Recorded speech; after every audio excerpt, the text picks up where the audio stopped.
ဒီကိုရီးယားလုံးပဲမင်္ဂလာပါဗျာနော်။ဒီနေ့ကကျွန်တော်တို့နော်ဒါမက်ဆီတီပွဲကိုကျွန်တော်ဒါရွေးချယ်ပေးခဲ့တယ်။မက်ဆီတီကကျွန်တော်တို့လုံးဝဒါဂိုးပေါ်ရမယ်ပွဲဗျာ။နော်လီဂတိုက်စစ်မှုတွေတော်တော်ညံ့လို့လုံးဝဆိုလို့ရှိရင်ကျွန်တော်အဲ့ပွဲကတေချာပေါက်ဂိုးကပေါ်တယ်။နော်ကံမကောင်းရင်မက်ဆီတီတောင်ရှုံးသွားနိုင်တယ်ဆိုတဲ့ပုံစံမျိုးဗျာနော်။ဘာလို့ဆိုရင်လီမှာရတဲ့ဂိုးကန်သွင်းခွင့်တွေရောပြီးလို့ရှိရင်ကျွန်တော်ဒီညာတောင်မန်းနေပြီးတော့အောက်ကျောက်လမ်းထည့်ပေးတဲ့လုံးတွေကိုပိတ်တာနော်တိုက်စစ်မှုကညံ့သွားတာတွေပေါ့နော်။အဆုံးသက်တွေတော်တော်ညံ့တယ်ဗျာ။လို့ဆိုလို့ရှိရင်ကျွန်တော်ဒါဒီပွဲကကိုပေါင်းတေချာပေါက်ပေါ်မှာနော်။အဲ့တော့မနေ့ကကျွန်တော်တို့ကိုပေါင်းပေါ်ရွေးချယ်ပေးခဲ့တယ်မန်စီးတီးဘော်ဒီရဲ့ကိုပေါင်းပေါ်ရွေးချယ်ပေးခဲ့တယ်ဗျာနော်။ကျွန်တော်ဒီပွဲတော့ကျွန်တော်ကိုပေါင်းမရပါဘူး။ကျွန်တော်မန်စီးတီးဘော်ဒီပဲရသွားခဲ့တယ်ဗျာနော်။အဲ့တော့ဒီနေ့ပွဲမှာလည်းကျွန်တော်တို့နော်ဒီညဒါကျွန်တော်တို့ဒီ၈နာရီခွဲလောက်မှာနော်၈နာရီခွဲလောက်မှာရှင်းမယ်ကြမယ်မန်ချက်စတာယူနိုက်တက်နဲ့ခရစ္စတယ်ပဲလေးရဲ့ပွဲစီတွေကိုကျွန်တော်သုံးသပ်ပေးခြင်းဗျာနော်။အဲ့ဒီကျွန်တော်ဒီ Man U နဲ့ကျွန်တော်ဒီ Palace ဒီကျွန်တော်တို့ဒီတွဲဆောင်ခဲ့တဲ့ head to head အရာကြည့်မယ်ဆိုလို့ရှိရင် Manchester United ဒီအိမ်ကွင်းမှာ Crystal Palace ကိုကျွန်တော်တို့နောက်ဆုံး5ချိန်တွဲဆောင်ခဲ့ရမှာ3ချိန်နိုင်ပြီးတော့နောက်ဆုံးတွဲဆောင်ခဲ့တဲ့ last နောက်ဆုံး2ချိန်မှာ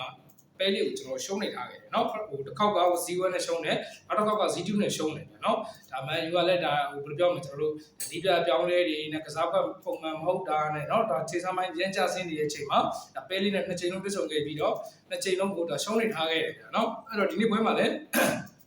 ကျွန်တော် Man U ကเนาะ Palace ကိုဘယ်လိုပုံစံနေနဲ့ဒါတုံ့ပြန်မလဲဒါ Michael Carrick လက်ထက်မှာဘယ်လိုပုံစံကောင်းနေနဲ့ Palace ကိုဒါအနိုင်ပြမလဲဆိုတော့ကျွန်တော်တစ်ချက်ကြည့်ရမယ်အဲ့တော့ကျွန်တော် Man U ရဲ့အင်္ဂလိပ်ဆောင်းကိုကျွန်တော်ကြည့်ရမယ်ဆိုလို့ရှိရင်ကျွန်တော် Man U က Michael Carrick လက်ထက်မှာဆိုလို့ရှိရင်ဒါ၅ပွဲကင်ထားเนาะအင်္ဂလိပ်ပွဲ5ပွဲကင်ပြီးကျွန်တော်တို့တပွဲသာတည်ကြထားတယ်နောက်ပြီးလို့ရှိရင်တက်ရှိ table ရဆိုလို့ရှိရင်ကျွန်တော်တို့ဒီနေ့ပွဲဒီ Man U ကနိုင်ခဲ့မယ်ဆိုလို့ရှိရင်ကျွန်တော်အဆင့်3ကို Aston Villa ပေါ်အမှတ်2နဲ့ကိုပေါင်းအတာနဲ့အဆင့်3ကိုတက်မှာဖြစ်တယ်ဗျာเนาะအဲ့တော့ Man U ဒီနေ့ပွဲဒီဒါ Champions League ဝင်ခွင့်တော့ပေါ့ဒါ one ဒါ Man City တို့ Arsenal တို့နောက်ကိုလိုက်ဖို့တော့ပေါ့ဒါ chance တစ်ခုဖြစ်တယ်ဗျာเนาะ Arsenal ကလည်းဒါပွဲချက်ကာလကိုရင်ဆိုင်နေရတယ်လောလောဆယ်ကျွန်တော်ဒါ Chelsea နဲ့ကန်ရမှာဆိုတော့เนาะအဲ့တော့ဒီနေ့ပေးထားတဲ့ဈေးတန်းဒီကျွန်တော်တို့ဒါ Man U ကနေပြီးတော့တစ်လုံးကို10ပြားရှုံးကိုပေါင်းက3လုံးကိုကြား30ပြားရှုံးပေးထားတယ်ဗျာเนาะလက်ရှိပေးထားတဲ့ဈေးတန်းရဆိုလို့ရှိရင်တော့ကျွန်တော်တို့ Man U နေနဲ့ဒီနေ့ပွဲမှာကျွန်တော်တို့ကတ်နိုင်သွားဖို့လည်းများသလိုเนาะကျွန်တော်တို့ဒီ bookie တွေကျွန်တော်တို့ကိုပေါင်းချပေးမလားဒါ body ချပေးမလားတော့ကျွန်တော်တို့မသိဘူးတကယ်လို့ body ချပေးမယ်ကိုပေါင်းမပေးဘူးဆိုလို့ရှိရင်ဒီနေ့ပွဲဒီ2စီးတစ်ပေါက်သွားဖို့များတယ်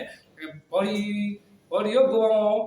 စုံပေးမယ်ဆိုလို့ရှိရင်တော့ Man U ကိုပြတ်နိုင်ဖို့များတယ်เนาะအနည်းဆုံးဒါ3စီးเนาะ3-1တစ်ပေါက်တော့သွားဖို့များတယ်ကျွန်တော်စိတ်ထင်တော့ကျွန်တော်အကြိုက်ဆုံးရလက်ကဒီနေ့ပွဲမှာကเนาะ2-1တစ်ပေါက်တော့သွားမယ်လို့ထင်တယ်Man U ကကျွန်တော်တို့တစ်လုံးကို10ပြားရှုံးဆိုတော့